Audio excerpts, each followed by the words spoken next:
ذرا ہاتھ اٹھا کے بتائیں، اوپر اٹھائیں ذرا لوگ دیکھیں. کیمرے والوں ذرا تھوڑا سا میرے ممبر کا جائزہ لو. اور میں تو کہتا ہوں ایک نہیں دونوں اٹھاؤ. میں نے تو ممبر والوں سے کہا، یہاں تو زمین والے بھی صرف ہاتھ نہیں اٹھا رہے، مکمل اٹھ کر کے کھڑے ہو گئے. واٹس ایپ کی آپاؤں کو بتا دو، کمرے میں بیٹھ کر کے گالیاں دینے سے کچھ نہیں ہوتا. فکر رضا کے پہرے دار تو ہم ہیں. دشمن احمد پہ شدت کیجیے، مریدوں کی کیا مروت. ترک دنیا کے قائل ہیں نہ غر کے دنیا کے قائل ہیں. دنیا میں رہ کر ایسے ہی رہو جیسے امام غزالی کہتے ہیں، کشتی پانی میں رہے تو کامیاب ہے، کشتی میں پانی آ جائے تو کشتی ڈوب جائے گی. یہی تو ہے نا صوفیہ. مصنع میاں رحمت اللہ علیہ کیسے بڑے گھرانے کے تھے، لیکن اللہ اکبر کسٹم آفیسر رہے، لیکن کوئی رشوت کا دھبا نہیں بتا سکتا، نہیں بتا سکتا. ارے اس کے دامن پہ رشوت کا دھبا کیا کوئی بتا سکے گا جس کے چہرے کو دیکھ کر مخدوم اشرف کا جمال یاد آتا. سبحان اللہ سبحان اللہ. ہم نے بھی اپنے بچپنے میں ان کی زیارت کی ہے. چہرہ ایسے جیسے کھلتا ہوا گلاب، بے شک چہرہ ایسے جیسے کھلتا ہوا گلاب. اور اس کے بعد دوسری شخصیت کو دیکھیں تو وہاں بھی حسن کا یہی ہے. میرے مرشد اجازت حضور سیدی سرکار امین ملت سید امین میاں صاحب مہاروی متضی اللہ العالی فرماتے ہیں، آپ کا اپنا انداز گفتگو کرنے کا حضور امین ملت کو وہ فرماتے ہیں، مجھے ایسا لگتا ہے جب حسن اور دولت تقسیم ہو رہی تھی تو مخدوم اشرف کا خاندان پہلی صف میں کھڑا تھا. سبحان اللہ. حسن بھی لے رہا تھا اور دولت بھی لے رہا تھا. سبحان اللہ سبحان اللہ. صاحب کا خاندان. اللہ اکبر. سرکار کلا کو دیکھو. ہمارے شہر میں ایک مولوی نے کہا مولا علی کی شادی بیان کرتے ہوئے، مولا علی کی شادی بیان کرتے ہیں، مولوی نے کسی اجتماعی نکاح میں کہہ دیا کہ مولا علی تو بڑے خوبصورت تھے نہیں، وہ تو بڑے خوبصورت نہیں تھے. میں نے کہا علی بیان کرنے کے لیے بھی تمہاری اوقات نہیں ہے، چاہیے کہ بھائی وہ بہت خوبصورت نہیں تھے. میں نے کہا سیدہ فاطمہ جیسی حسن والی کے لیے اللہ اکبر حضور نے ایسے ہی انتخاب کر دیا. اللہ کی عزت کی قسم ہم نے علی کو نہیں دیکھا، لیکن اگر کوئی کہتا ہے کہ وہ خوبصورت نہیں تھے تو میں نے کہا 14.5 سال والا علی کیسا تھا یہ تو قیامت میں دیکھیں گے. آج بھی اولاد علی کا چہرہ دیکھ لو، ہزاروں میں بھی انفرادی نظر آتے ہیں. ہم نے سرکار کلا کا چہرہ دیکھا ہے جب اشرف کا مختار اتنا خوبصورت تھا، ابھی کا علی کتنا خوبصورت تھا. نعرہ تکبیر، نعرہ رسالت، آل نبی اولاد علی، تین ہمارے. کوئی خاندان کی دو شاخ ہے، ایک حسنی ایک حسینی. ایک حضرت حسن ابن عبد الرزاق کی اولاد، ایک حسین ابن عبد الرزاق کی اولاد. کیا سنگم ہے. حسن ابن عبد الرزاق کی اولاد سے جنازہ حال منسوب کر دیا گیا اور حسین ابن عبد الرزاق کی اولاد کے نام سے باپ منسوب کر دیا گیا. سبحان اللہ. یہ کتنا حسین سنگم ہے. لیکن ایک بات یہ بھی آپ کو کہہ دوں، اسی لیے تو میرے امام اعلیٰ حضرت امام اہل سنت نے کہا تیری نسل پاک میں ہے سبحان اللہ. بچہ بچہ نور کا، دوے عین نور، تیرا سب گھرانہ نور کا. سبحان اللہ. یہ ہمارے صوفیاء کرام اولیاء کرام آج بھی زندہ ہیں. قبرستانوں میں اپنی ذمہ داری کو محسوس کرو.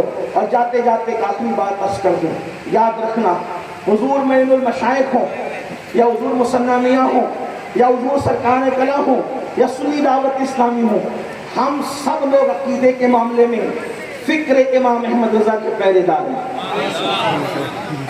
ہم ایسے کام کو آگ لگانے کی دعا کرتے ہیں، ایسے کام کو آگ لگے جس سے مسلک کا سودا ہو، ایسے کام کو آگ لگے جس سے مسلک کا سودا ہو.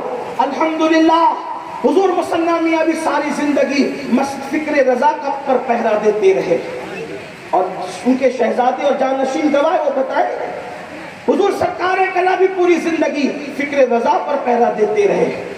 ہم نے ان کو دیکھا، ان کے شہزادوں کو دیکھا، ان کے پوتوں کو بھی دیکھ رہے ہیں. میری آپ سے گزارش یہ ہے کہ ہمارا مسلک یہ ہے لحد میں عشق رخے شہ کا داغ لے کے چلے. سبحان اللہ. قبر جنت کے باغوں میں سے بات کس کی بنتی ہے؟ سب کی نہیں بنتی. قبر میں سب جاتے ہیں لیکن عشق رسول کا چراغ جو لے کر کے جاتے ہیں انہی کی قبر جنت کے باغوں میں سے باغ بنتی ہے. سبحان اللہ. کیا مسلک ہے اپنا سنیو سن لو. لحد میں عشق رکے شہ کا داغ لے کے چلے. اندھیری رات سنی تھی چراغ لے کے چلے. اور تیرے غلاموں کا نقش قدم ہے راہ خدا, وہ کیا بہک سکے جو یہ سراغ لے کے چلے. اور جنا بنے گی محبان چار یار کی قبر. ہم جہاں اہل بیت کے ماننے والے وہی صحابہ کے بھی ماننے والے, اور صحابہ سے ہم غیر مشروط محبت کرتے کیونکہ ہمارے امام کا اعلان ہے اہل سنت کا ہے بیڑا پار, اصحاب حضور نجم ہے اور ناؤ ہے اطلق رسول اللہ کی. سبحان اللہ. سبحان اللہ. جنا بنے گی محبان چار یار کی قبر جو اپنے سینوں میں یہ چار باغ لے کے چلے. ہم کوئی سیاسی لوگ نہیں ہیں جو سیاسی ممبروں پر آ کر کے چہکے مہکے. ہم تو فقیر لوگ ہیں اور وہ بھی صوفیہ کی فکر کے پہرے دار ہیں. ہمارے مرشد حضور نظام ملت و دین سرکار محبوب الہی خواجہ نظام الدین اولیاء سے بادشاہ بار بار تمنا کرتا تھا ملنے آؤں ملنے آؤں ملنے آؤں. فرمایا ہمیں بادشاہوں سے ملنے کا طریقہ نہیں معلوم, تمہارے دربار کے آداب نہیں معلوم, تمہارے یہاں آئے تو تمہارا ادب نہیں آتا, تم ہمارے یہاں آئے تو بادشاہوں کی میزبانی کا طریقہ ہم نہیں جانتے. خانقاہ کے دو دروازے اس لیے بنے ہیں, ایک سے تو آئے گا دوسرے سے ہم نکل کر کے چلے جائیں گے.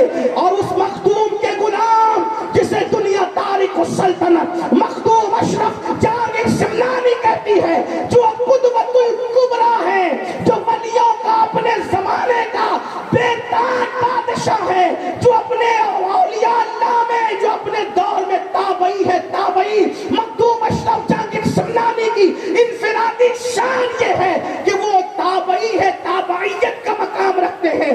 غوث العالم ہے, قدوۃ الکبریٰ ہے, اشرف سمنانی ہے, جہانگیر ہے, جہانگیر بھی ہے اور جہانگیر بھی ہے. تو جس اشرف نے تخت کو ٹھکرا کر خدا کی طرف سفر کیا, ان کے سچے غلام خدا کو چھوڑ کر دنیا کی غلامی کیسے کر سکتے ہیں؟ ہمیں تو یہ درس دیا گیا ہے کہ مخدوم اشرف کا جو مشن ہے کیا ہے, دنیا میں اتنا ہی رہو جتنی ضرورت ہے. یہ اپنی فکر ہے, یہی اپنا طریقہ ہے. مخدوم صاحب نے یہی پیغام کیا. تو میں عرض یہ کر رہا تھا کہ ہم لوگ چندے کے بندے نہیں ہیں اور فکر رضا کو بیچنے والے بھی نہیں ہیں. اگر ہم کسی فکر رضا کی بات کرتے صرف اپنی آخرت کے لیے, اور میں صرف آپ لوگوں کو گواہ بنانے کے لیے اس منبر پر بیٹھے ہوئے ہر فرد سے پوچھنا چاہتا ہوں کہ حسام الحرمین کو جانتے ہو؟ اگر جانتے ہو تو ٹھیک, نہیں جانتے ہو تو میں آپ کو تعارف کراؤں حسام الحرمین ہے کیا. حسام الحرمین اس کتاب کا نام ہے کہ آج سے تقریباً 1.25 صدی پہلے 5 گنڈوں نے رسول اللہ کو گالیاں دی تھی. میں تعارف کرا رہا ہوں حسام الحرمین کا, غور سے سننا. 5 گنڈوں نے رسول اللہ کو گالی دی تھی. اس گالی پر علماء حرمین شریفین نے انہیں کافر کہا تھا.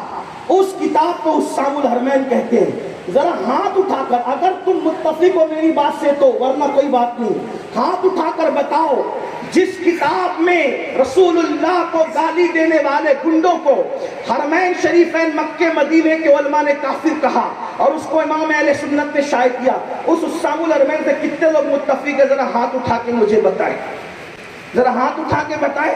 اوپر اٹھائیں ذرا, لوگ دیکھیں. کیمرے والوں ذرا تھوڑا سا میرے منبر کا جائزہ لو, اور میں تو کہتا ہوں 1 نہیں 2 اٹھاؤ, اٹھاؤ. میں نے تو منبر والوں سے کہا, یہاں تو زمین والے بھی صرف ہاتھ نہیں اٹھا رہے, مکمل اٹھ کر کے کھڑے ہو گئے. واٹس ایپ کی آپاؤں کو بتا دو, کمرے میں بیٹھ کر کے گالیاں دینے سے کچھ نہیں ہوتا. اصل فکر رضا کے پہرے دار تو ہم ہیں. دشمن احمد پہ شدت کیجئے, مریدوں کی کیا مروت کیجئے, غاز میں جل جائے بے دینوں کے دل, یا رسول اللہ کی کثرت کیجئے. شرک ٹھہرے